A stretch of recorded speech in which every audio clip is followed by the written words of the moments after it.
must go on para sa teen hawk na si James Reid matapos malaglag ito sa entablado sa Bachelor Bash kagabi. Ang iba namang highlights at gimmick ng sexy centerfold, alamin sa pagpapatrol ni Ginger Conejero. Security officer, construction worker, desk job, o corporate officer. Ilan ito sa workplace fantasies na tampok sa Bachelor Bash ng Popular Magazine sa World Trade Center kagabi. Sexy muscles at abs ang ipinagmalaki ng mga modelo at showbiz personalities. Gaya ni Pinoy Big Brother All-In Big Winner Daniel Matsunaga, Victor Basa, Rafael Rosel at Marky Strong na sexy bombero ang imahe.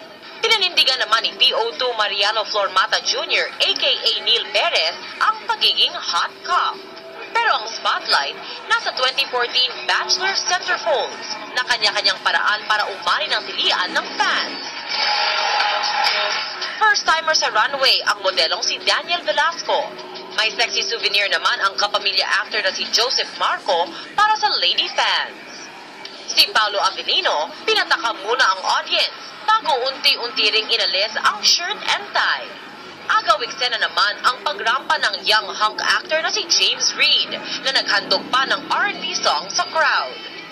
Pero ang hindi inaasahan, nahulog si James sa entablado sa gitna ng pagrampa. Pero pinakita ni James ang pagiging professional at tinuloy ang performance. At ipinakita pa ang kakaibang sexy dance moves. Pinagpahinga naman ng Viva Entertainment si James dahil sa mga galos at pamamaga ng kanyang tuhod dahil sa pagbagsak. The show must go on, sabi nga sa kabila ng insidente para sa kasiyahan ng fans. Ginger Conejero, ABS-CBN News. Samantala, sa pahayag naman ng Cosmopolitan Philippines na organizer ng event, sinabi nilang ipinaalam nila kay James ang stage setup at ang butas na parte kung saan naroon ang camera setup. Pero aksidente umano ang pagkakalaglag ng aktor at agad naman nilang ipinagamot si James. Kawawa naman si James. Hindi nangyayari talaga, nahuhulog. Talaga? Nangyari na rin sa'yo nung